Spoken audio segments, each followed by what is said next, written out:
Hey everyone, and welcome back to another episode of the Knife Nuts podcast. I'd say this is kind of like a bonus episode before the end of the year. What do you guys think? Yeah. It seemed quick. It seemed a lot quicker this time. Well, we originally wanted to have a guest this episode, but due to, me being disorganized and stuff, I think it's best that we had a lot of stuff to talk about. Yeah, we have so much that we can just do this episode without a guest, and then we wanted to be respectful. Yeah, we're going for quantity over quality. Yeah, before the end of it's pretty much how we roll. Pump out like 4 shows, and nothing. Yeah. Wait until these get down to about 20 minutes, and it's just us complaining, and then that's the end of it. We're going to start pumping out episodes the way that We Knives pumps out designs. Or the way Kevin Cleary pumps out YouTube videos. Oh, yeah, that guy. Every other day. I don't know how he does it. It's very impressive. I can't even bring myself to make one a month, so good for you, Kevin. I don't have the patience. I should try. I try, but I can't. No, well, also, I couldn't make videos because, my diehard Google fanboy self bought a phone that had a bug with the microphone, and it made the video sound awful. So, for reference, go watch my second most recent video. Sounds terrible. I think I watched it, but I can't remember. It was awful, but that is fixed now, so maybe I'll make some more YouTube videos. Maybe some exclusive Knife Nuts YouTube channel stuff. Sounds good. Yeah, we should definitely do more on that YouTube channel. There's I only put one video up there because I felt bad because all it was just Jake and I eating hot sauce. Yeah, it felt appropriate to maybe put some nice stuff up there. But I was pleasantly surprised. I didn't expect you to post that. Right. Something. I forgot that was even there. Yeah. Well, anyway, I think with Black Friday not sucking this year, a lot of the deals were pretty good. We all have some new arrivals. Oh, yeah, certainly. What'd you get? Who wants to go first? Because I think pretty much everybody I'll got go something. first. Yeah. I got nothing. Amazing. Well, you got some money in the bank. Yeah, I got some of that. Yeah, that fucking dagger, dude. Holy shit. That was incredible. Yeah, you didn't seem too excited about it that day. You are fucking kidding me, right? You weren't excited enough because clearly you didn't pony up $3,000 for it. He basically told me I couldn't have it. I mean, in more or less words, I wasn't even going to push it, so I was just like, fine. Were you willing to offer? Well, I don't know. What did it end up selling for? It was good, right? I did place a bid, but I just was trying to. I was going to throw out some unreasonable bid I couldn't pay for either because I knew someone would beat it. $28.50 it went for. Oh, nice. That's a good price. It's not enough. Yeah, that isn't enough. It should have gone higher, but I mean, you hear that, son of a critch? It's not enough. Remember what time of year it is, also. Mm-hmm. True. It's Christmas time. It's tough for people to. And whose fault is that, dumbass? Hey, it's a hell of a Christmas present to yourself. I swear to God, it is fucking. That is honestly one of the nicest knives I've ever handled. The other thing I have to do is I noticed some Russian guys that were bidding pretty good on it, and I ended at 9:00 p.m. Eastern Standard Time. So what time is it there? They're gone. Mm-hmm. Yeah. The Saudis won it too. I'm surprised you didn't get a lot of that. I don't give a shit who buys it. I'll sell it to anybody. Send that shit to Sotheby's. Yeah, right. We have a Brian Nadeau arch nemesis dagger on the docket for today. I mean, if someone just paid $450 million for that Da Vinci, you can get more than $28.50 for your dagger. Now we're comparing his knives to Da Vinci. Let's not swell his head any more than it already is. Well, anyway, back to what we bought. So, Dave, you go first. All right. Well, last week I mentioned I just gotten 2 Kizers in, but I didn't have that much experience with them, so I didn't talk about them too much. It was the Kizer Sea Lion and the Kizer Uprising. They're both good. The Sea Lion's a really dumb name. It's a dumb name, and it's got like some dumb texturing. But if it helps, the guy that designed it is German. Nice. And Germans aren't known for their creativity. Perhaps is the best way to describe them. Some might argue that. Yeah. So it's Uli Hennecke design. It's good, but the kicker is I paid $35 for them because of this website called Vipon. And so the funny story is that apparently this website had been up and running for a while. They give you discounts for Amazon for mostly junk, but for some reason, some dealer that sold Kizer was participating in this website, and they were selling Kizer for 50% off with these coupons. And this had been going for a while, but I never checked it out. I mean, you should also mention that you talked about this on the last episode. Exactly. So we talked about it in the last episode, and I ordered another knife. Oh, I forgot. I got 3 from that website. I ordered what is this? I don't even. This is how many I've gotten in recently that I don't even remember what this is. It's the Kizer Zugang. It's like the butcher style one. And after I ordered it, I got a kind email from the retailer. Let me pull that up. So the Amazon store named Mojave Outdoor emailed me to let me know that it was a mistake that the knives were even on Vipon, and that they were getting inquiries from complaints from Kizer dealers about selling the knives for literally 50 to 80% off. And guess what? They pulled all of them. So sorry, guys. We tried to do a deal spot, and we ended up ruining it for everybody. I think that might be the second time we did that. Yeah, I didn't believe that the knife nuts could have a bump, but we have a bump. It's just not a good one. No. Makes sense. It's like a herpes style, like wart. I was going to say we don't have a bump. We have a series of bumps in our pubic region. It's that kind of deal. Once we touch you, like, you're done. Apparently.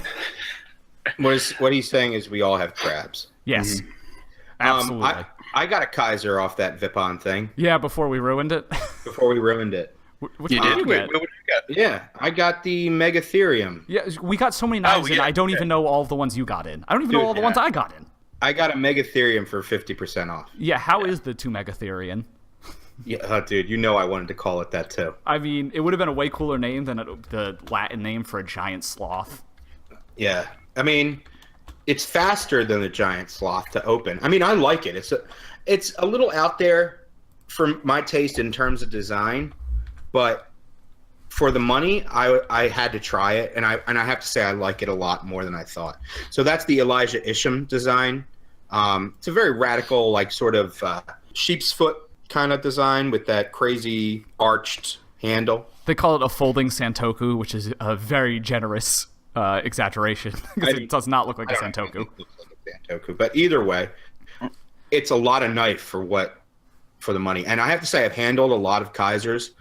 This is significantly nicer. Yeah, they've gotten really good recently. Like the 2 that I got in first, the Uprising and the Sea Lion, have excellent detents and are just good all around. Yeah. The detent on this, the build quality, like everything is super nice. The Zugang actually is probably my favorite. They finally started milling the inside of the scales. That's something they basically didn't do until this year. I don't like the name Zugang either. Zugang, it's German as well. I doubt that's how you say it. It's probably said like Zugang. Probably. It just sounds like the Pokemon Dugong. Anyway, this one's really well done. I will say I got the Diskin Toro and the LV Knives, which is Ray Laconico and Mike Vagnino, Kizer Lancer 2. And I'm slightly less impressed with those than I am with the other 3 Kizers I got in. Well, it's important that you get that. Matt's going to listen to this and be like, what the fuck, Kizer?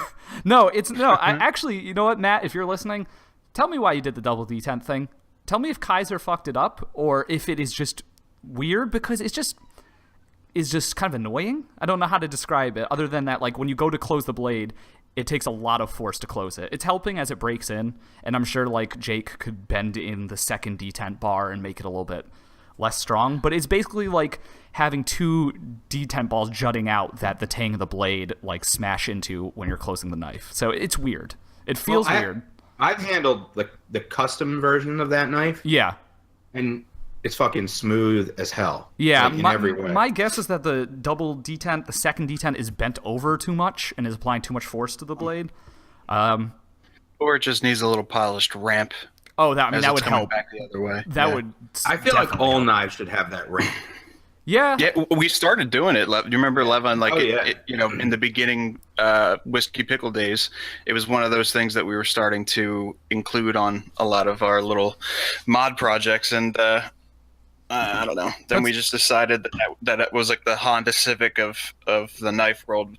That was like a loud muffler to mod your knives or something like that. I don't know. It's real risky too because you're at the lock face and bad things can happen when you start modifying if you don't know what you're doing, at least. So otherwise, the knife is super nice. Like, it all around is very, very cool. So I'm happy with that one. And then the Lancer 2, the D10 is just a little bit less strong than the others, but otherwise it's cool. And yeah, I guess I'm just really impressed with Kizer. The sales, they're blowing them out like everywhere right now, like up to 60% off. Well, they're another company that puts out designs like, I don't know, like wild. Yeah, they put out a ton.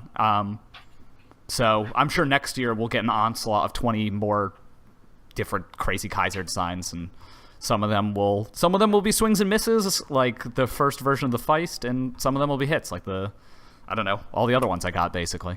Oh, here's an article about that WE that Levon got. I'm gonna open that. Oh yeah, I have a few things to say, and now that you have that box, you may have a couple things to say as well. If you remember, the excuse for when we bought a few of these knives is that it was strictly for the podcast and specifically for a couple of us to have the same knife in hand and compare and contrast our observations. So it looks like we'll sort of be able to do that.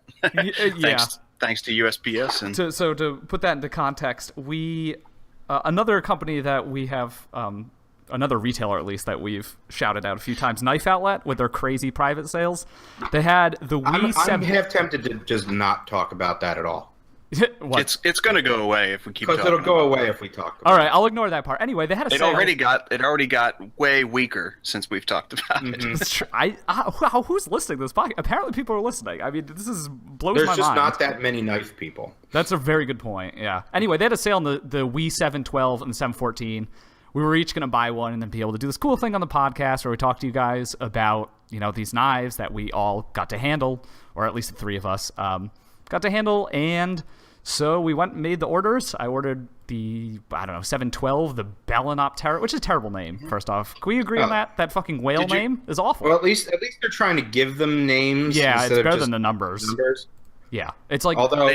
They couldn't call it whale shark for obvious reasons, so they used the Latin name. Yeah, I had a whale shark. That was a weird knife. I love that. I still love the look of that knife. Right? I wish they could do one like a new whale shark, like with the D10 that did an integral whale shark. All right, let's keep it in the stratosphere. So like a regular whale shark would be fine. But anyway, so we ordered them, and we all got notifications that the orders had been processed, and then Levon's and Jake's shipped, and then my order was canceled. For no apparent reason. It said it was only for people who are like part of the private sale, even though I get the newsletter every month. So no WE for me, but Jake was kind enough to send it along. What do you guys think of the ones you got? I got that 714.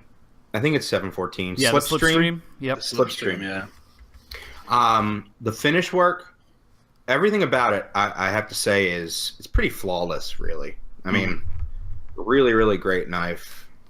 I just am particularly fond of the color combo that I went with on that one, because it looks like it's a PVD coated handle and blade. It looks like they gave a light stone wash to the actual blade and satin the flats, and then they hit all the corners. They buffed all the bevels of the handles and then bronzed them. So you get these really cool gold bronze accents on this otherwise DLC coated knife. It just is a really nice effect. Some weird choices, like putting all the branding along the back spacer. Yeah, they've been doing that with a few of their collaborations. Only part of that knife that wasn't a slam dunk, I think, for me. Mm-hmm. I like it. I think it would even look good just on the stonewash handles. I don't think you'd go wrong on that knife. It's really nice, very nice. That was for me. That was the first time I had seen a knife in this price range, where they went that far with, I don't know what you want to call it, post processing or something. Sort of like Brian's multicolor. What he has to do to get those colors, where there's one process and then it has to all go in order. And obviously they had the bronze color before the PVD, so that when they buffed the PVD away, it just revealed a little bit of it just looks so incredibly. It looks so much more classy than it should. I think they PVD'd, then buffed, then anodized. Sure. Well, whatever the case is. Yeah, I mean, if they're doing electroanodizing, obviously they can. But point being, they really took their time, and it actually turned out well, which is just it was just a home run. You just have to see it. And the conversation I was having about it was really just that you have to see it in person, because all the pictures I saw of that knife did absolutely no justice for what it really looks like in hand. And it's sitting pretty far above its price point and reputation. I think, I don't know, if enough people get to handle that knife, there will be some impact from how far they went with the finish work. It makes me want to check out some of their higher end offerings that they're doing with the Damasteel and stuff. Yeah, exactly. That Damasteel one looks quite cool. Jake, did you leave this Blade HQ review on the exact one that Levon got? Yes, I did. You left a Blade HQ review on a knife that I bought from a different outlet. What the? Okay, I didn't know that. Well, you can tell by the wording. It's me. I saw Jake L and good and generally good English and syntax, so I figured it was you. But yeah, they seem to do those fancier finishes for the Simon Craft designed ones. He designed the I don't like it at all, but I think it's the 6. Let's check our work here. The 615 and the 617. He seems like a nice dude. I started 616. following him on Instagram. Yeah, so he just designs knives. He doesn't make them, and we makes them. But yeah, they did that cool thing with the 616 with the handle finish. But I don't know. I mean, I'm always impressed with WE. Now that I mean, I won't get into the fact that you can buy them cheaper at certain places, but it helps that they're having a 25% off sale right now. Because knowing you can get them for cheaper than retail makes them even more attractive. Yeah. I mean, honestly, if you're thinking about buying one, just do it. You'll be pretty happy with it. Well, Blade HQ has another Simon Craft knife, the WE 615. They have the gray one back in stock, and I can't even picture it. Hold on. I will send it in 615. Yep. Okay. It's like the most conventional looking WE knife that's ever been made. Besides Send maybe the picture to me so I can can see it too. Oh, okay, yeah. Let me just send the picture. It's in the damn chat. Why Well, can't you see that? Oh, I sent the didn't see link. that. There's the picture. That's more relevant. Redirecting. Yeah, they all look nice.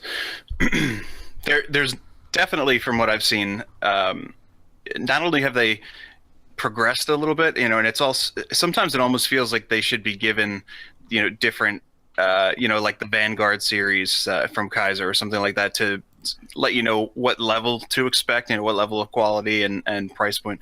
But some of them are in a similar price point, appear to be like they would be really similar as far as the manufacturing and finish and all that.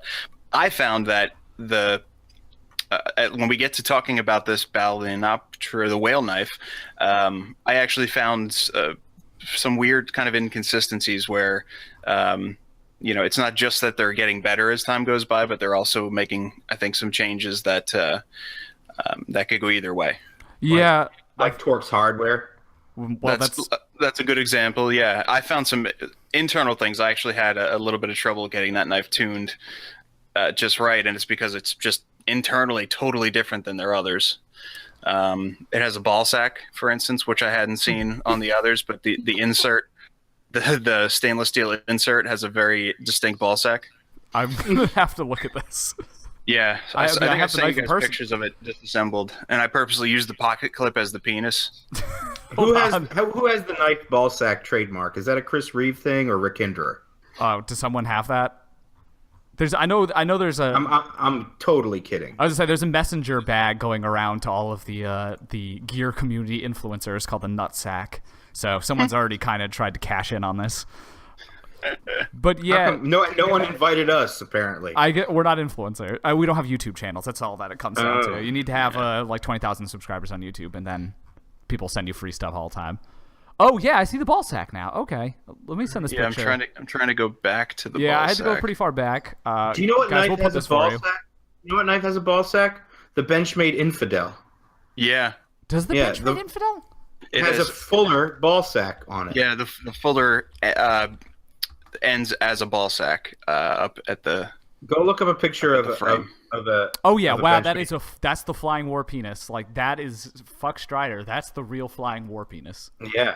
Mm-hmm. Wow. Absolutely. I Looks knew exactly. I liked that knife. Just kidding. The Infidel? No, I hate the Infidel. I was. That's Jake I love loves the that Infidel. thing. I really do. I hate that thing. I love The it. proportions to me are just off. Wait a minute. Did you own one or did you just no, play I've with never. one? I just visually, I'm sure it works well as an OTF. Oh my god, you haven't even played. All right, I owned 2 of them. Why do you own 2 of them? What, do They're- you own the 50th anniversary one that comes with a coin and costs No, like I just own $600? two different blade shapes, one double edge and one single. No, you have to own it or at least handle it. It's not worth To understand $420. It's way overpriced. Yes. Okay. That's you. for sure. But it is a great OTF. Okay. It really that's Benchmade in a nutshell. Way overpriced. Mm. But yeah, I can't find one where I staged the dick and balls. Anyway, I got another knife. Ooh. Okay. I think this was a pretty good Black Friday sale. I got the that Les George zero tolerance. What's the number on that thing? 0909. 0909 for $99. Yeah, that was crazy. Who was doing that? Yeah, that was cool. Blade HQ and Knife Center were doing it. Okay, because I think you can get it for like $135 now. But yeah, $100. That's a steal. I was like, It's crazy. "Yep, buy." Damn, that thing must have really like not sold at all for them to be blowing it out like that. Well, for $99 all day, it's probably the best knife I've ever got for $99. Oh, I wouldn't doubt that. Tough as nails. That is a serious knife. Yeah, I mean, it's real beefy, and the funny thing is, it's like exactly what people, I mean, and by people I mean a small minority on the forums were like clamoring for, you know, like the old school ZT. Yeah, and you know what's funny is apparently it sold like shit. So Yeah. if I had to guess, that's usually why they discontinue things. Well, for $99, it's great. Yeah, for $99. It's funny because it's cheaper than an 03. It was cheaper than an 0350. Yeah. I still don't understand how people still buy that knife in 2017. I feel like if you just started collecting knives, otherwise there is no reason. That is a super boring knife in 2017, almost 2018. That's a silent majority thing, man. It really is. Most of the people buying that, like our little collector haven, does not represent the majority of people who actually buy. Okay, so the fucking knife. Richard Nixons of the world are buying the 350.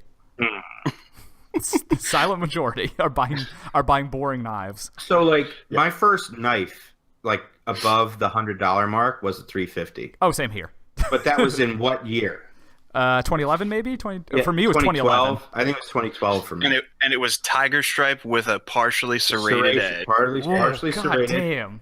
Yeah, but Wow. I thought it was the most badass thing ever. At least And it mine was the frankly, at that time, it was. At that time, for that money, you couldn't really do better. I had the composite blade one, which like had LMAX Snap, for with the the composite shark part. fin composite. Yeah, the shark fin composite. I had with the LMAX blade, which was like unheard of at the time, and then LMAX became pretty boring because I'll tell you something. I'll one up you. But I got a second 0350.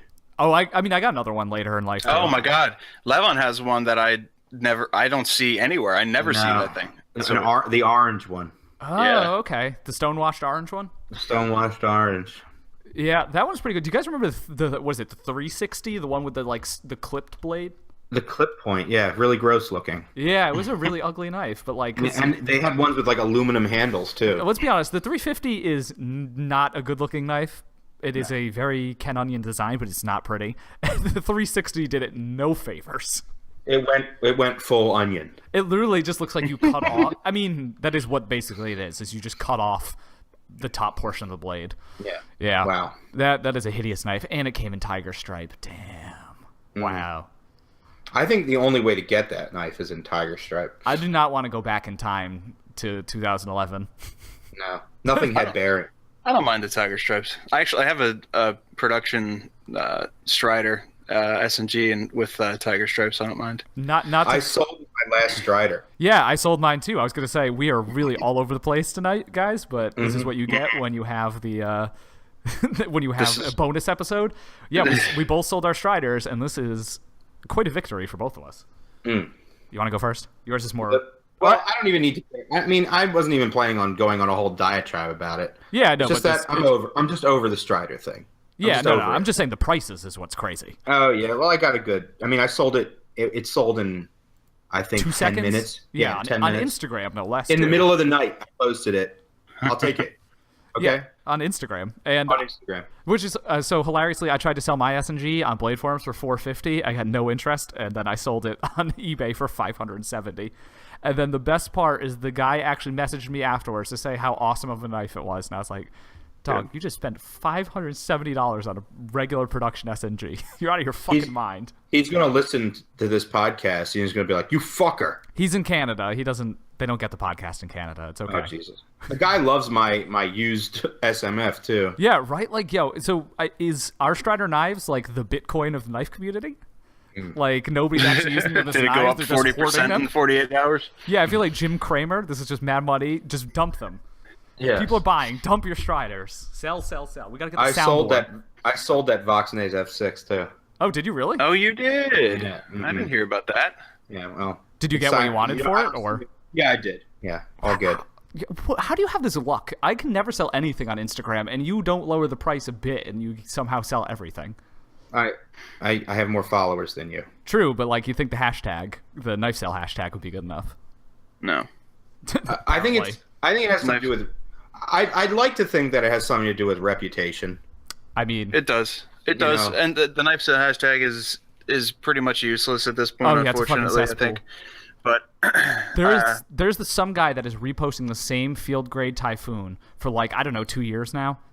It's the knife sale hashtag is useless. Well, how much does he want for it? Probably like $700 or something. Oh, that's too much money for a field grade, right? But he has been reposting it every week for like 2 years. It's the same post. You go through knife sale and it's the same shit just getting reposted. It's frustrating. What blade shape is it? It's the Tanto, which is my least favorite from that run. No, I have one in every blade shape. Do you really? Mm-hmm. A Typhoon or a field grade? Typhoon. Oh, okay. Yeah, that makes sense. I have two field grades and two what Brian calls customs. Isn't that right, Brian? Are you still with us? I'm with you. That's correct. I finally got to handle.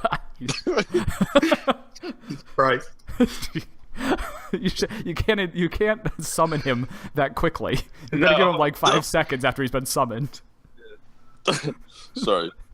No, I knew he was back because I can hear the hum of a non-condensing microphone. The only one. Yeah. Listen, sorry, Beardy. Now you're gonna lord over us with your Vipon. $11 Vipon microphone. Yes, everyone. Which apparently works. So wait, yeah, I am. Was the microphone $11? The whole thing with the pop filter and everything was $11. Jesus Christ, yo! Shout out to China. Damn. That's the place to go. Well, it used to be the place to go for Kizers. It's still the place to go for microphones and sex toys. Yeah, I feel like we haven't gotten too off topic recently, so we should discuss their ridiculous adult section. Their adult section is the most. It's the most intense. It's the most diverse. It's just it's the best thing you can do to go look at that. I just. Like, I had not even thought. I'm speechless. Look at it, and you'll understand. Yeah, plug in, 110 volt, 220 volt, plug in riding sex machines with big floppy dildos. How much do they go for? It's like they're only like $250. That's a great deal. They have like the Burr King of dildos. Yeah. Oh my god! And there's 75 different types of male chastity belts, some with hookups for electrodes, so you can shock yourself with a TENS machine. I'm not even kidding you. This is something you have to do just for you, just a little gift for you. Just go look at it. Yeah, it's Christmas time. Why you know, you're probably busy buying presents for other people. Buy something for yourself. Treat yourself to a nice Sybian if you're a lady folk or a dude. You know, we don't care. Or a chastity belt. I am accepting Christmas gifts if it's going to be one of those ones that shocks your dick while you're wearing it. You know what, Vipon, throw out the sponsorship to us. We'll get like a Howard Stern situation going where we'll have like a knockoff Sybian in the studio for Knife Nuts podcast. I was going to say I'll wear the shocker thing during a recording of a podcast. Every time someone says Vipon, you get shocked. Cut the check, Vipon. We're ready for this. Wow. Anyway. I'm trying to think if I got any more knives. Well, Jake, we actually did get a couple knives. You still have mine. You should unbox it right now. Okay. So tell us what it is. So if you listen to our Nick's episode, you know that I ran into Tom Crine, who was a big Knife Nuts fan, and he was like, you got to get a couple of these, Benchmade proper regrinds. I was like, oh, of course.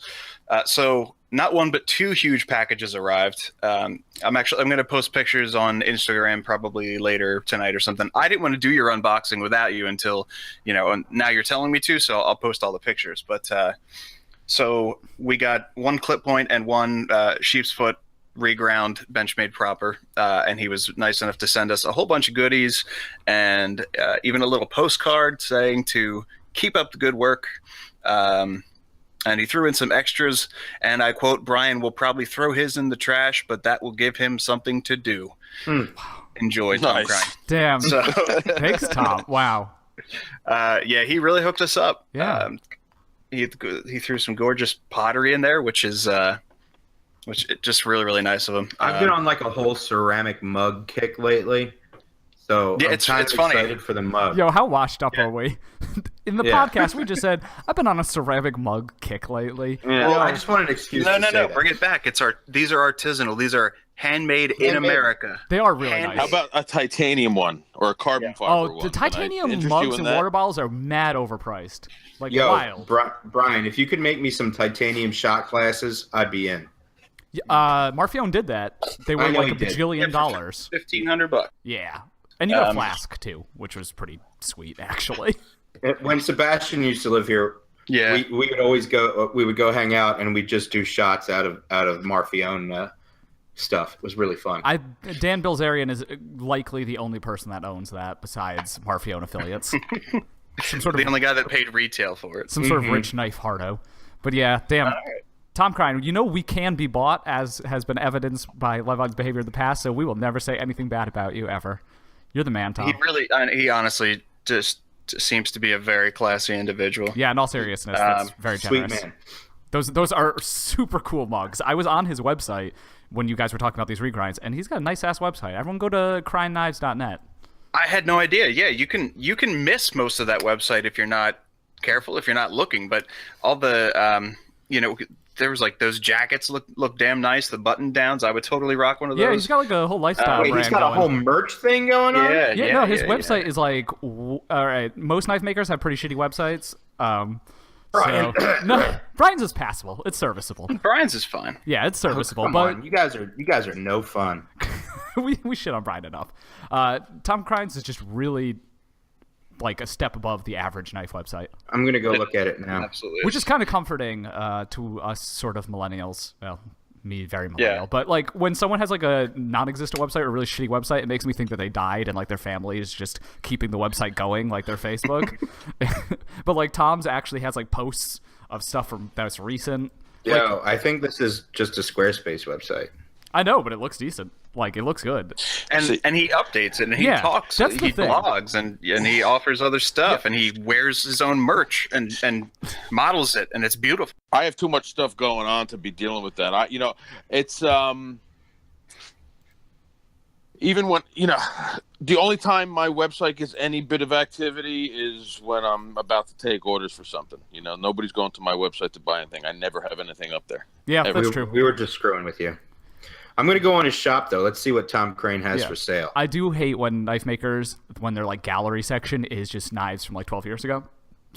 And that seems to be a thing with a lot of people, never updating it. And I get it. You're self-employed. The last thing you want to do is like edit a website. Well, there's so many. Just when you're doing it all, it's tough to. Yeah, no, I don't blame you. Something's got to suffer, and what suffers is the thing that helps the least. Which is my website. I know. My mom's got a small business, and she runs and operates. I made her website as a middle school project about 15 years ago. It hasn't changed since then. Is there animated GIFs on the website? There's probably all sorts of like word art, some like all shit I made in like PowerPoint. It's I hope it's down. I'm gonna check. Yeah, so that cat I definitely heard. Yeah, that's Quincy. Yeah, my mom basically foisted a cat on me. I've been in this house a month, and there's already a cat. Was that a Curb Your Enthusiasm reference, or are we just saying foisted now? I just said foisted. But, okay. Oh God, he's gonna pull the damn. Yeah, that's a new acquisition, a cat. Yeah, I got a cat. Everyday carry. Everyday kitty. Everyday kitty. All right. I sent you a picture. You've been unboxed. The clip point looks very, very nice. Does it look good? I'm excited. The sheep's foot is just Benchmade's fault that I don't like that design, but the clip point looks cool. Very nice. Yeah, post on Instagram eventually. Kind of a terrible picture. I'll retake that. The lighting is way too direct. I've got a fluorescent bulb like 8 inches above my head right now. But yeah, Tom Crine, awesome website, awesome knife maker. Go check out his website. Buy his very cool artisanal stuff that aren't knives. Go buy his knives. The mugs are worth it. Yeah. I felt bad that I didn't buy one of those Benchmades because, after you heard how many knives I've gotten in, I don't exactly have much money to be throwing around, and I was looking. He has only a few Boker collaborations. I would like to see a production Boker, or not Boker certainly, but a production Crine knife out there. Jake, what else did I get? I don't know. Your a volleyball. Wilson volleyball or something? No, that's the cat. The cat is my Wilson. I got one of the Steelcraft Beg Bodegas, if that helps. That was another. Oh, nice. Yeah, it was a Black Friday thing. GP Knives had them, and they didn't have the color I wanted because for once I didn't want gray. I know. Who are you, and what have you done with Dave? Well, the problem with the gray one is there's just like less detail to it. With the like anodized ones, they actually like go back and remill parts and make them shiny, and there's contrast. Sure. So don't get the gray one. Anyway, I just used the GP Knives price to parlay a guy on Blade Forums into giving me the same price for his. So I have a gold one, and I'm glad I got it before whatever the future of Beg Knives is. My mom is FaceTiming me. Should I answer it? On the podcast? Yes. Well, I guess we have a guest this episode. Let me do that real quick. Hold on. She does have a decent knife collection. My mom has got some Cutco knives. Hold on. We're recording a podcast right now. You're going to be on here with us. Hold on. Let me turn the volume. No, don't say bye yet. Don't hang up. Oh, she hung up. She's not camera ready. All right. She wasn't. There's no camera. I don't understand what she cared about. Let's thank tonight's guest, Mrs. D. Krikorian. That was close. You almost said my name correctly. Did I miss like an R? Yeah, there was. And it doesn't matter because her name is GDK. My mom has Call her GDK. GDK. Okay. So a funny story about my mom. She was here. I just moved into this house, so she's been coming over and helping me a lot. And a mutual buddy of Jake and mine came over to help mount my TV on the wall. And I was doing something. I think I went to go poop or something. I can't remember. And I come down, and both my mom and Chris are looking at their own. They're comparing their dragonflies. Their Spyderco dragonflies. Yeah. So I thought that was really cute. Damn, your mom is sick. Yeah. I'm trading mine in. I want a new one. Yeah, my mom carries a purple dragonfly all the time. That's awesome. And oddly enough, I carried my dragonfly today. Yeah. Look at that. Carried a Zome dragonfly. What, the Zome one? What did you get that piece of shit? I like it. I hate the Zome. I hate free shipping. Free shipping is free shipping. That does not make up for the fact that it's the Zome one. This is definitely a free shipping. What's funny is I got my mom on GP Knives. They have the pink and purple Zome as a limited edition. I got her that of a Delica. It's a Delica. Ugh. Listen. No. Whatever. It's not for you. I didn't get it for you, dickhead. I know. This is a podcast and we have to share our hot takes, so gotta go with the hot take there. All I can think of. Is this another time where you're hating on something you'd never handled? Because the Zome looks like shit in pictures and is definitely totally cool in person. Well, you know what's funny about Dave?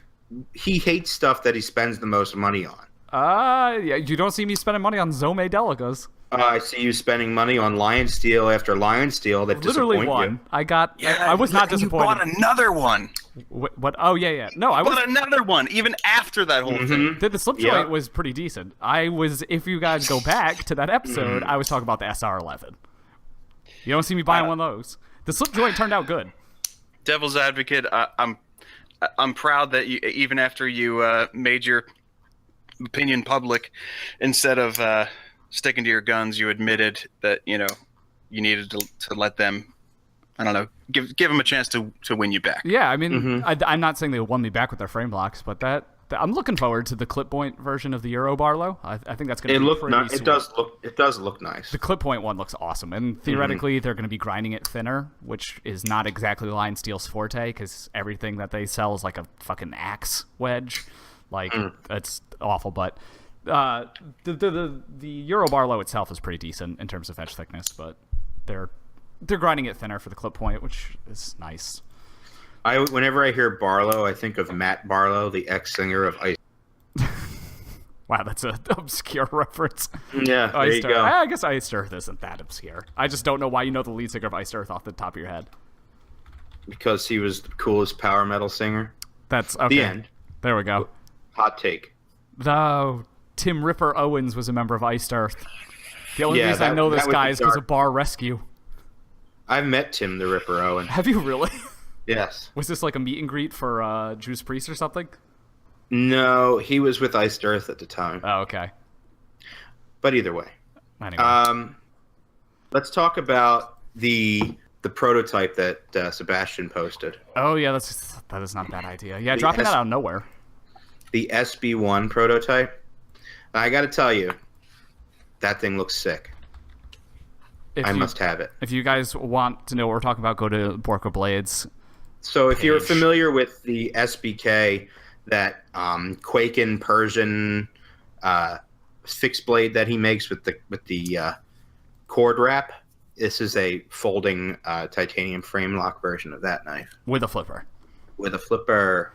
Yeah, it looks awesome. I like how he did not announce it or anything. Just kind of put that there. It's kind of his style. The Stitch never did it for me, but this definitely does. Very cool. Hoping there's a production version. That isn't. I'm going to send you the mini Stitch to play with. That's too much money to send in the mail. Is it? It's not but that's a lot of responsibility on me. I mean, I'm sure it's awesome. I just hope that the production version isn't an auto. The insurance on that package that I just sent you was like $15 or $20 or something. Yeah. Yes. So I would be remiss if I did not mention the care package I got from Jake. If you guys remember from last episode, I was complaining about not getting a Knife Nuts t-shirt, and Jake went all the way with it and sent me this incredible care package with a ton of stuff. I'm officially in love with Jake now. Levon, you're moving out. I'm moving in. And I got to I didn't really get to handle the knives very much because I just got it from the post office today, but there are a bunch. I got to handle another of Brian's knives I've never handled, the Hurricane. It's a bunch of Aaron Frederick knives. The fake the Chinese Sharp by Design collaboration is in there. Excellent knife. Can't recommend it more. Did you send him the gift cane? I sent it. Yeah, the gift cane was the only thing I had to send from Brian right now because my field grade is at the shop getting that. You know, do you not have a mini? Right now, just getting dust. Kind of with my Glock 19 slide. Oh, I still have that? Yeah, you still have that. Brian, we're at a year, I think, which is great. Okay, yeah, that's coming along. Listen, you can't. You come over and you just go here's my slide, measure it up, and do it. You know, I mean, it's. I'm just picking. Yeah, dude. On the back burner. You know. Well, I was gonna offer. Hey, like since Dave has adopted Jake as his new best friend. Yeah. You want to be mine, Brian? The divisions are forming. I'll have to let you know. All right, fine. I don't know. I went through your text messages the other day, and I saw some things between Levon and Aaron Frederick that make me think this replacement's already happened. Uh-oh. They're speaking Elvish together. Aaron Frederick at the show talked to me about his undying love for the Lord of the Rings, which kind of struck me as very surprising. Yeah, I didn't see that coming. That Aaron Frederick is. But he sent me pictures of this sword. It's, for lack of a better term, it's a freaking sword that he's working on. It's supposed to be a secret. Yeah, but it's a sword.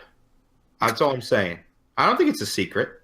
He said he's posted a picture of two large pieces of steel. He said one is for the Trash Panda knives, and the other is for a secret project or something like that. Yeah, well, special project or whatever. Well, that's all. I mean, I'm not going to say anything else about it. But It's a special project. I don't know much more than that, other than it's like vague shape and what type of grind it's going to have. And what phrase in Elvish is going to be inscribed in it.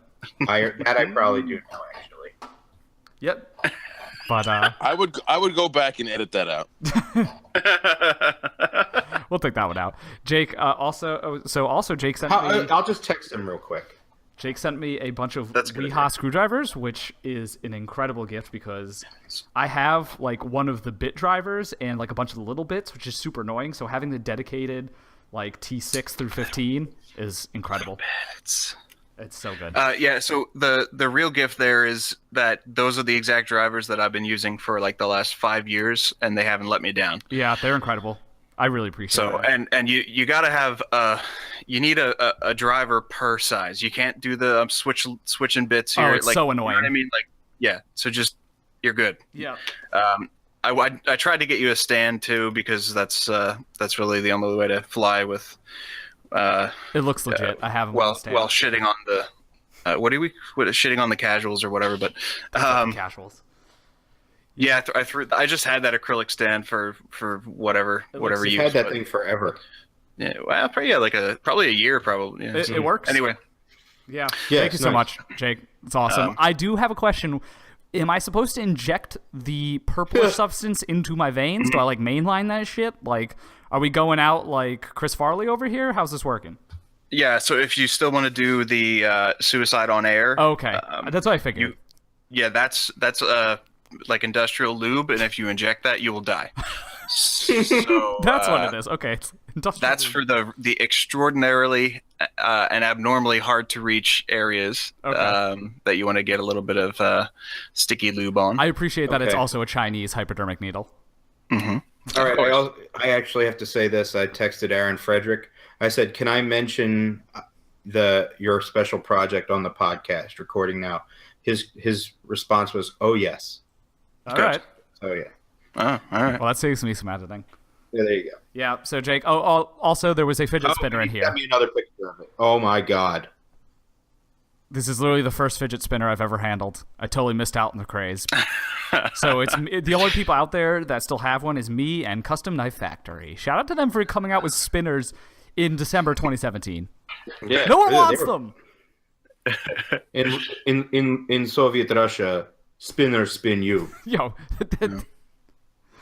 Oh man, yeah. I don't want to say that like it's taking a long time to get behind the Iron Curtain, but like I think the spinner craze is dead, guys. Like don't keep mass producing these $200 spinners. Well, it's dead as oh my god. Its application to adults and knife collectors is dead, but there's still fun toys for kids. Is a $200 spinner a fun toy for kids? Well, I don't know. They're still whatever. Who knows? Maybe the oil sheiks are just getting into them. Yeah, I don't know. I'm kind of mesmerized by it. I feel very dumb, but I'm like, oh, this is kind of fun for 2 seconds. It's not bad. There's nothing wrong with it. Yeah. Oh yeah, they're blowing these shits out. 55% off on these spinners. Which classic Custom Knife Factory? You buy the knife, and then a week later you can get it for half off on some sale. It's great. All except for that one that you got. Yeah, everybody seems to want that thing. Thank God, because I don't want to feel like I got cucked again, like I do with every Custom Knife Factory purchase. But yeah, that thing's still excellent. Still very happy with that thing. It's an awesome knife, the Vexia, in case you guys don't know. But should we get into the Dealer's Choice Awards? Oh yeah, this is what I've been looking forward to. Yeah. So to preface this, Knife News has their Dealer's Choice Awards for 2017, where they poll a bunch of knife dealers for their opinions about knives. And what it does tell you is that apparently knife sellers don't know that much about knives. Well, they just want to sell the knives that they're posting up there. Yes. So it's just like a popularity contest just for them. All right. Doesn't mean it. Do we want to start with the first one, the best tactical fixed blade? Well, let me just preface this. This is going to be very similar to us going through the CRKT catalog, where we basically tell them everything is crap. True, or at least their choice is crap. They might have some their choice is entries. Crap. In this case, we're going to destroy their opinion. Yes. Yeah. Yes. All right. So best tactical fixed blade. All right. I'm already lost. Oh, I see. Because each one is a different thing. Yeah. So if you want the nominees, follow along with us. Yeah, if you want to follow along with us, the nominees are for the next award are on the page with the award for the previous award. It's kind of confusing. So Best Tactical Fixed Blade is the first one, and it has also the nominees. Yeah, these were posted on November 13th. Yes. Everyone. All right, here we are. And if you go to the November 12th one, you can see the other things that were nominated. But yes, so who was the winner for the 2017 Tactical Fixed Blade? The Spartan Blades Hybris. What? Yeah, like... That's fine. That's fine, but I think the I don't SOG... really have... I feel like the fact that I don't know much about Spartan Blades is their fault. There's got to be some kind of break in their marketing where, people like us, they were even at the show, the Knicks show. And I feel like I handle a couple of things.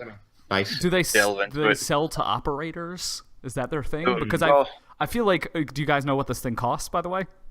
Oh, I'm guessing it's like $250. $330. Yeah. Yeah, they tend to be expensive. I mean, they're another like all made in USA type. Yeah. Like Tops or whatever. Just a smaller outfit, but they've been around. It's not like they don't seem to be fading. They seem to be growing, if anything. So I don't know. Maybe it's on us to do a little research this time. They're folding. I'm just terrified to find out that they're another made in China. Like just bunch of liars. Like everything that is made in America at this point. I would have coincidentally. I actually like the missile strike below it. The Tops. Oh god, I hate that thing. Get that thing all the way the fuck out of here. Well, honest to God, I actually like this design for this Hybris. The one that actually won. I mean, it's like that's good. Foot. It doesn't look that tactical to me. No, I kind of wish it didn't have that second forward choil and just had more blade. Yeah, I don't really like forward choils, but it just doesn't need it. I do, but not when they're a part of the primary grind. So the part where your finger is going to rest is actually thin, and you can still slide up onto the edge. Oh, Jake, remember when I said you were my new best friend? I'm rescinding that because you like that fucking missile strike. Which one is the missile strike? What does that look like? It looks like an oval. Tell me another knife that I'm not saying I like it for like I need to own this. I'm saying if you're gonna stab something, like for instance refrigerator doors at John Gray's shop or something like that, there's no knife where you're less likely to slip forward than that giant fucking guard. Yeah, you're definitely the guard right is about insane on that thing, and that's all. The only reason I like it is they just went so far with it. There's no way to cut yourself while stabbing with that. Yeah, but when has Tops ever restrained themselves? They are never known for restraint. I would give it to the SOG pillar, though. Not only is it like theoretically made in the United States by SOG, but like I think it's a good design. I think it's very attractive, the SOG pillar. S35VN, theoretically made in the US from SOG, cheaper than this other shit. Wait, that's a SOG? That's S35VN? Yeah, the SOG pillar fixed blade. I think it's nice. 5-inch blade. It does look nice. Grinds. I think that should have gotten it, but at least the missile strike did it. If the missile strike looks like a mix of a Kershaw Skyline and a CRKT M16. Yes, but with a boner. Yes, it's a fully erect M16. Yeah. Jesus Christ. No, the Spartan is also S35VN. Yeah, and much more expensive, and also made in the U.S. So, one seems like a better deal. You know what one you'll never slip on is the freaking Boker Quaken fixed blade. Oh yeah, nothing bad could happen with that. That's just there to you use that to make blood pacts with people. You take it and stab against something really hard. It slides across, cuts your hand. You hand it to your buddy. You get a thing. We're talking. It'd be an awesome steak knife. Yeah, it would be a very nice steak. It looks like one. My only thing that I don't like here is that they didn't take the opportunity, considering it's a fixed blade, to make the handle shorter and balance the blade to handle out a little bit better. Like you don't have to worry about fitting the folded blade in. So that's a misstep to me. But you do have to worry about fitting why the big pin. I don't like the big pin. I think I would have just liked it better 2 little pins. I agree with that. That's why it didn't win, specifically because of the pin. The only person who can execute the big pin is Tom Crine. Master of the big pin. I know what you're referring to, and that looked great. Also, this Quaken fixed blade is just not tactical. There's just nothing tactical about that. No, it's the opposite of tactical. Yeah, so it's 1468M. All right. Moving on. Multi-tool of the year. Ooh, I think we've had words about the winner of this one before. Do we even have to mention this thing again? No. It's the SOG dildo baton thing. We have nothing positive to say here. And we have nothing to contribute on multi-tools. Were there any other nominees? Yeah, the Leatherman, the Reich. Okay, the Reich slingshot multi-tool. That got robbed. That should have won. That thing is so dumb. That should have won. I don't even know what that looks like. The thing that Richard Wu was showing forever, it's that slingshot thing that Reich makes. That has like a bunch of, you can't actually buy them. Like all Reich knives, it never actually came out. So it just kind of disappeared into the ether, but apparently it was nominated. So yeah, I guess good job, SOG. You won with your baton. All right, we're moving on from that. Yes. No more time for that thing. So the next thing is the best knife upgrade of 2017. This one's actually which I assume is just a modification or a production change to an existing knife. I believe so. That sounds about right to me. And this goes to the Spyderco Manix 2 lightweight in Maximet. Yeah, we'll golf clap that one. Yeah, that's a good one. That's a solid ass choice. I mean, who else is doing Maximet? Shout out to Spyderco for even trying that. I mean, I get that the knife is like $50 more than the regular versions, but like, Jake, you're the fan here. Did you ever get your Maximet knife? I'm waiting for the PM3. Oh yeah, because the PM2 just came out, or the first one of them, and they sold out pretty quickly. But yeah, I think I'm going to get one of those PM2s. I mean, just to have a knife in Maximet, may as well. I mean, how cool is that? It's production. It's not even. They say it's a production, but I'm wondering if there'll be production difficulties that will make them stop doing it. Because they discontinued the Nirvana after 1 year, and they said that was difficult to make.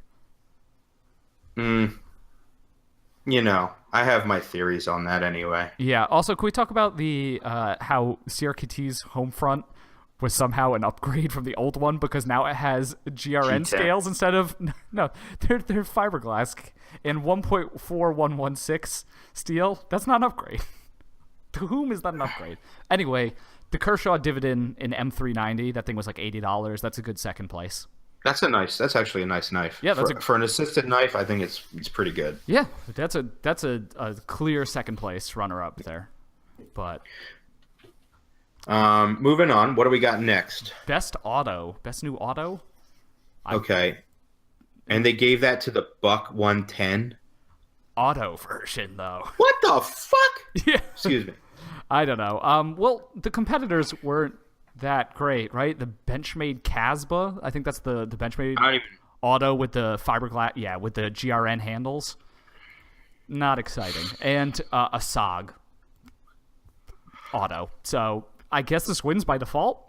I don't think there is a knife that excites me less than an automatic version of the Buck 110. It is a boring knife that has been made no more interesting by adding an automatic mechanism, which is pretty I'm actually going to fall asleep looking at it. Yeah. It puts me to bed. Haven't there been like cooler autos that came out this year from like, I don't know, ProTech or Kershaw or Microtech or some shit? You know what I think would have been a good one? The Hogue auto. They've come out with autos of everything, and they made that OTF. That OTF is really good. I still think for the money, that's one of the best OTFs. Yeah, it is relatively cheap by OTF standards. Mm-hmm.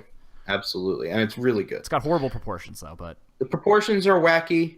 Action and actual ergos are good. All right. Now, the next one's actually exciting. Best new high-end knife of 2017. Let's go over the ones that were competing for this, because this actually... Well, first off, I smell conspiracy. I do as well. We know the dealers love this fucking company. Exactly. So the nominees were the Zero Tolerance 850, the Olamic Swish, the Fox Phoenix, and the Benchmade Anthem. And lo and behold, guess what won? The only one in that group that I wouldn't have picked. Exactly. The Benchmade Anthem. Let me just say, before we start trashing it, yes, it's a nice knife. Yeah, some people have like really raved about it. Justin Laffer was like obsessed with it when it came out. I have to tell you, for what it is, I mean, it's very good. Like, it's executed as good as Benchmade could have possibly done it. Okay, I'm glad you didn't say as good as someone else. As good as Benchmade could have done it. Yeah. I mean, the axis lock feels great. It's very smooth. It's not as annoying as like having an axis lock. It doesn't feel like you're like an average Benchmade. It feels special. Yeah, true. It's still there's definitely threads on the forums about it. You know, some of them not being a $400 or $425 knife. I just don't think it looks very good. Yeah, people don't like that chevron thing. It's not even it's just the overall, like, they went with like the most vanilla shape ever. Yeah. And said, you know what? Let's give it some chevrons. I mean, it's basically just the 943, but slightly changed. It's not that exciting. The Swish or the 850? 850 should have won this, far and away. 850 should have won definitely. The Swish is, I mean, the Swish is sick too. Like, I love that. Swish is great. Knife. It's just like it's $600. So. Well, I own 2 of the knives on that list. Yeah, the 850. One of them is not the Benchmade. The Phoenix was just at GP Knives' Black Friday sale. It looks good. By the way, that noise is not me doing bong rips. I know, that's Jake doing his vape thing, and if it's not his beard, it's going to be the vape. Oh. I thought if I was 2 feet away, it wouldn't pick up. Just mute yourself. Take a damn breath though, man. You're like huffing that. It's like, holy shit. It's because there's PCP mixed into it. Enjoy it. Save some room for later. The 850 definitely. The 850 should have won this one. This is kind of horseshit. But you know, conspiracies. Mm-hmm. Well, all the dealers they love Benchmade because they sell tons of them. Yeah. So why the hell wouldn't they be on? Of course, they got to give it to Benchmade. Right. Although there are no Benchmades competing in the next category of best new budget folder. Oh, God. Hey, I could think of a billion knives that could have won this year. There's some none of which are the winner. The the WE knife Blitz should not have won. It didn't win, so that's good. All right, we're on the right. Because it's not that much of a value compared to the other stuff. No, it's not. It's actually kind of overpriced at $100. It's a nice knife, I will tell you that. Oh, did you get one? I have 2 of them actually. All right, but you have the ones without the WE pattern, right? That look a little bit less gas I gave one to my brother, and he loves it. It was like the first knife I've ever seen him like actually like attracted to. It's very gas and when I told him to have it, he loved it. It has a bit of that, but when you feel it and you actually flip it, the overall profile is excellent. It's just that handle that's like the handle's a little much. I think the steel wheel cut jack should have won. I would actually like to do a segment on steel wheel at some point because I think they're an interesting company. I'd like to hear you guys' thoughts, but I think the cut jack should have won. It's like what $40-something D2 bearings. Is that China made or Italy made? Oh, China. Yes. Don't they have their next one up is Italy made, right? Yeah, but that's with M390 and G10. And that's like 150. Okay. But this is that one going to be a flipper or like their axis lock? No, the ant lock. Okay, yeah, let's just talk about it. The ant lock is never coming out, and those knives look so cool. The designs were awesome, but those knives are never coming out. Like they said, they would be out this year. It's December 7th. I haven't heard. Haven't heard yet. Time's a ticking. Time's a ticking on it. Like I'm sure it'll work just like the axis lock or like any of the other sort of like I don't know what was the not Butch Ball. I forget the guy who designed the other lock. He also died, so rest in peace to that dude. But what's the Sage 3? The Sage 3 lock. The ball. They have a bolt action and a ball bearing. No, not ball bearing. The bolt lock. Yeah. Yeah, that one. So that I'm sure it is extremely similar to that. Blackie Collins. There we go. That's the guy's name. Yeah. Yeah, but anyway, I'm sure the ant lock is going to be super similar. But those designs looked really cool from Steel Will, and they just aren't coming out. But they are doing some really nice budget stuff besides these cut jacks. Like they've got like a $40 knife that with D2 and G10. Yeah, there was a lot. I saw that, and there was one that was like really cheap, and it's a titanium frame lock. Yeah, with a steel insert, the Resident. Yeah. So they're doing well, but did they win? No. No, they didn't. the fact that the CRKT wins, you got to know that this is a fucking farce. Yeah, well, this is how you know it's dealers. It's like look at the proportions on that thing. That looks like a Vox design if ever there was one. Correct. Is if the blade to handle ratio is like under 0.7, you know it's a Vox design. I sought this out for a Christmas gift just because I wanted to, wanted an excuse to check it out. I like it. I mean, I'm into that. I'm into that shit. Tony from Everyday Commentary liked it too. I don't know. I guess with a small knife, you do want like as much handle as possible so that you can actually get a grip on it. What knife has Tony not liked? Everything. He hates everything that's over like a 3-inch blade or over a 2.75-inch blade.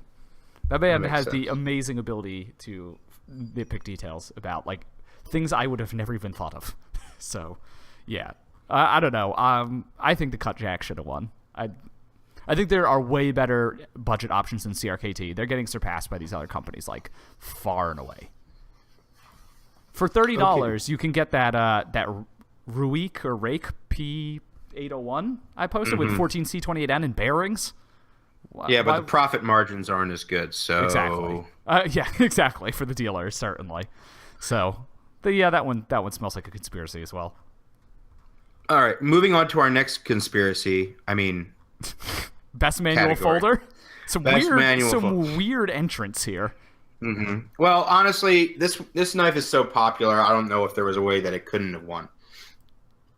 So this is best manual folder, new manual folder. Yeah, and they gave it to the Benchmade Bug Out. I mean, but look at the other nominees. It's such a. I mean, they had to give this knife something. Why it had to be for best new manual folder? I mean, that's such a broad category to give this knife. Yes, that's insane. It should have been like best reasonably priced knife because that thing's like lightweight, $150. everyday carry knife. Yeah, that thing's like something $115. like that. Something like that. The contestants kind of suck too. Oh wait, then there's the ZT with the SLT. The ZT 920, which is the Les George design, which is huge and is awesome because I love the Harpy. Like, I eventually will get one of those just to have, but I predict that will be discontinued pretty soon as well. I need one of those. Yeah, like I love the Harpy design, but I don't think it's probably particularly popular. The Para 3, how did that not win? Because it probably won last year. Yeah. Didn't it win like one of the things for in the summertime or something already? Yeah, I think it already won something. Yeah, that's why. And then the Kizer Feist, of course, they picked the one Kizer that had tons of issues out of the box. Yeah. People love that thing though. Yeah. Once they updated it. The dealers have been pushing that a lot. Yeah, but I don't know. Once again, another Benchmade wins. Moving on. So this one, I mean, I can see it. Yeah, I'm fine with this. So this is the most innovative new knife of 2017, and they gave it to the ZT0055, which is the Gustavo Cecchini airborne design. Yeah, airborne design. And I gotta say, it's pretty good. I have one. I love it. It's an awesome knife. It's been very well received. But can we talk about why it won? I mean, it is awesome, so it probably deserved to win. But it's competition. It was fucking trash. What's besides the shape? What's innovative about it? I don't know if a shape is really. The SLT flipper tab. It's got the spring-loaded flipper tab, Brian. Spring-loaded flipper tab. The flippers. Oh, like you mean like I got you. Okay. It's like a separate piece, and it does things that apparently. Like the kickstop or something. It's like the kickstop, but different. It has a spring that like actuates the blade, and the kickstop doesn't, from my understanding. Does the kickstop is the kickstop not just a flipper that just is not there when it just disappears? Yeah, that's it. I only know this because of the illicit kickstop on this knife, this Yanga knife. Yeah, it just moves like along a track. Imagine like a stop pin moving in like an internal stop pin track. It does the same thing but with the flipper. It doesn't actually aid the flipping action like the SLT does. So I guess that's the innovation there. But the competition. So what's on the competition? The Cold Steel GoldenEye. Oh God damn it! I don't know if it's one of my least favorite knives of the year, if not my least favorite. This fucking thing. All right, let's see what the HTR opening mechanism. It's the thing they stole from Kershaw. It's just a a angled thumb stud that rotates as you open it. It's terrible. It's made of brass. It looks awful. It's got as many finger scallops as you could possibly put on a knife. It looks like if someone just took Play-Doh and squeezed it, and that's what it like. Yes, use that for the handle. I hate that thing. You know what's funny? They use that as like a ergonomic test. It's like you should feel like you're squeezing Play-Doh. Right? But like contours to the hand. But aren't lots of finger scallops sort of bad ergonomics because they don't fit everyone's hands and you just end up... well that's the case. Yeah, it's like if you want it to fit everybody's hands, yeah, you're gonna need some fancy like fucking Play-Doh. The Glock flip-flopped so many times. Oh, finger scallops. Yeah, I do not like that Cold Steel, but the last award, the nominees for Dealer's Choice for Best Overall New Year 2017 lineup, CRKT, Spyderco, ZT, and Benchmade. Who do you think they gave it to, everybody? I'll just let it pan out. We're not even going to say it. Exactly. Yes. Play the Jeopardy. I'll cue the Jeopardy music. Yeah, just okay. It's Benchmade. It's Benchmade. Of course, because this was genuinely just a competition between Benchmade and CRKT. ZT and Spyderco weren't going to get it. No. Terrible. Oh, no, this is not good. The things they cite, too, it's like, all right, so the anthem and then the, like, $600 ballad song, like, that's what did it? And then, like, the 560 Freak, where they basically just repurposed the Doug Ritter Griptilian design without paying Doug Ritter. Yep. And then the 590 Boost, which is the same thing but slightly slimmer. Like, really? This is groundbreaking shit? Like, this is better than what Spyderco or ZT did? No. Oh, and then they had the proppers come out. I guess that's cool. Mm-hmm. Do like the proppers. Yeah, that was cool.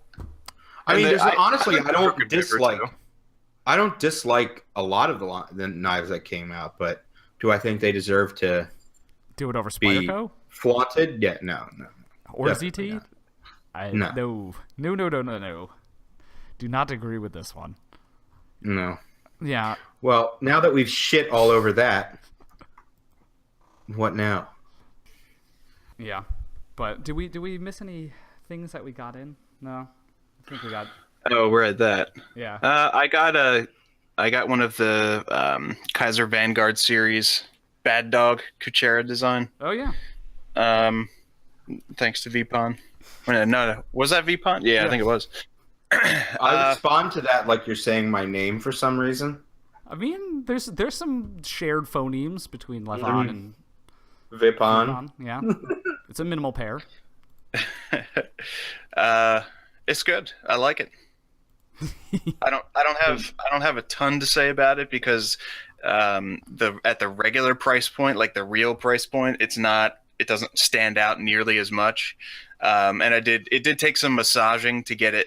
So like knives in this category for me are gift knives and the kind of thing that you give to either like a non-knife person or someone that you kind of like just needs a better knife. They carry a knife, but they need something better. And I'm not going to give a flipper to someone like that if it doesn't flip absolutely like every time, you know what I mean? So like my wife is a great example. I can never give her I could give her an 0450 because you can't misflip it, you can't half flip that knife. This knife has some great, I mean, the nested liners were done really nicely. It's on ceramic bearings. Overall it's a really nice package, but it didn't have that giftable level of flip. I had to massage it to get that, and now that it does, I think it's great. So you know, if you don't mind putting a little work into it and you get it at a reduced price, then it's fantastic. Otherwise it's not worth talking about as much. Yeah, we kind of ruined our own Christmas presents because those would have been great to get people. Way better than like I think I bought a bunch of Kershaw Injection 3.0s and handed those out to some friends, non-knife friends. Well, they were like $9. Yeah, they were $10. So like, yeah, but that's not bad. Yeah, for $30, it's a pretty. I got a bunch of those. What do you call it? Whatever those lockbacks are with the carbon fiber. Oh yeah, from Kershaw guy. Oh yeah. the Oh God, the name escapes me. Something involving Indiana Ford or something involving Ford. That doesn't make any sense for that thing. Some sort of old timey sounding name. Yeah. Yeah, well, they're kind of nice for the money. I like. They look really expensive when you take good pictures. As a matter of fact, I got you one. Oh, thank you. But it's here. They look super fancy when you take like good pictures of them. Like they photograph really well. Mm-hmm. But they're like $12. The Indian River. You guys look it up. Ford, yeah, something like that. Yeah. The dysentery or something. I don't know. The only Kershaw that somehow still uses the old Kershaw logo? It uses names and vocabulary from the old Oregon Trail video game. Okay. All right. Somebody got that. Somebody caught that reference. Yes, of course. You have died of dysentery. Yes. Yeah, one thing I was thinking about today, it is winter officially. It's finally actually cold where we live in the Northeast. It's cold. And I was trying to play with the Kizer Toro with gloves on. And it was a decent glove knife, but do you guys have recommendations for good glove knives? Good. God, I can't believe I said knives. My recommendation would actually be the Hogue button locks. Button locks work really well with gloves on because you need very little manual dexterity or like fine motor skills to close a button lock, and the detent's weak enough that you can just wrist flick it open, so that you don't have to try and open it with your like mittened or gloved hand. So I'll actually say Cold Steel knives for that, with their triad lock, that gigantic back lock. It's very easy to use. As a matter of fact, as I've been moving in, the house knife has been a Talwar XL. Wow. It just lives in my like living room, and anyone who's here who needs a knife, like there's the Talwar is on the table ready to use. Could have picked something slightly more utilitarian. John Gray actually sharpened it on the back of one of my plates. Oh, I think I remember that. All right, that's pretty awesome. But liner locks are generally pretty terrible for winter. Mm. Yeah, and I would say any like the Delica and Endura and really any Spyderco from that series, because the spidey hole is big enough to get even if it's just a piece of your glove in there, and then obviously a back lock is going to be way easier to manipulate in gloves than a frame lock or a liner lock. So yeah. Basically, anything that has a locking surface where you don't need a lot of fine motor control to do something like a big, maybe the axe lock, I guess too. I don't know. Mm-hmm. Yeah, that'll work. But not as good as a back lock, but sure. Yeah, I mean, considering it still hasn't even snowed and it's already early December, so who knows? This is what it's like now. We get hammered in January and February. All right, yeah, I'll look back on this episode and curse myself for saying this, but. Mm-hmm. Oh yeah, no, I thought you knew. It doesn't get nasty until January, February, and even into March sometimes now. Apparently, I just haven't figured out how weather works. The whole thing has shifted from the time we were kids to now. The weather has very legitimately shifted like 3 months. Yes, and it's pretty crazy. We also just gave very legitimate knife advice. I feel like we did our good deed. Oh yeah, we gave actual recommendations. Yeah. Yeah, sure. Why not? Whatever. Brian, are you alive? I'm alive. Why do you sound like you're about to cry? Yeah. Yeah. Because we've been talking about Chinese knives for an hour. Frankly, this whole conversation just bored me. Someone liked it, okay? Yo, people listen to anything, Sweat neck in his mom's basement. He's listening. Can we talk about Brian's genius T-shirt idea? The neck beard shirt, like with the neck grease stain built in. Oh my God, it's genius! And then in the breast pocket, there'll be like what is it? Screen printed beef jerky hanging out. Yeah, it's hanging out of there. Big pit stains. Yeah. Yes. Oh man, yes. I am very excited about this. This would be when we spin knife nuts off into a whole group of merchandise. That is definitely going to be one of our shirts. Maybe some like mustard on it. Definitely some mustard. Yeah, definitely mustard. Mustard Absolutely. tigers. Mustard tiger. Damn, that show is trash now. It really is bad. It's fucking. I have a Mustard Tiger T-shirt, and I had an entire truck that was called the Mustard Panther. Tiger. Damn, I bet you were. Mustard Panther, yes. I bet you regret that now because it's fucking awful. No, when Philadelphia Collins was still alive, it was still great. Yeah, good point. And I still have that shirt, and it's just a work of art. Yeah, we need to start making this line of merch. Yeah, we got some. I've actually had a lot of requests for specific like knife nuts quote emblazoned on a T-shirt. Do we have quotes? Are there quotable moments? Do we have a subreddit? Well, wait. Did you get your card, Dave? I did. Okay. Yeah. Shout out to my chosen. Well, I changed it to chosen casuals, but I don't know. yeah, I wanted to make sure you got the card. Yeah, when we're getting really lazy and like don't feel like doing this anymore, we'll just chop together greatest hits. We just piece together conversations where we said particularly dumb shit. Not even laziness, but just when we have that much, like when Preston and Steve go on vacation, they just play best hits. Yep. Pre-recorded best hits. It's fantastic. It turns out to be some of the best because it is the best. Yeah, so in about 30 years, when we have 100 episodes, we could finally start doing that.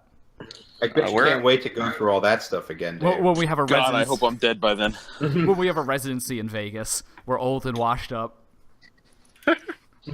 Knife Nuts live in Vegas 5 nights a week. Tom Jones, we opened for him.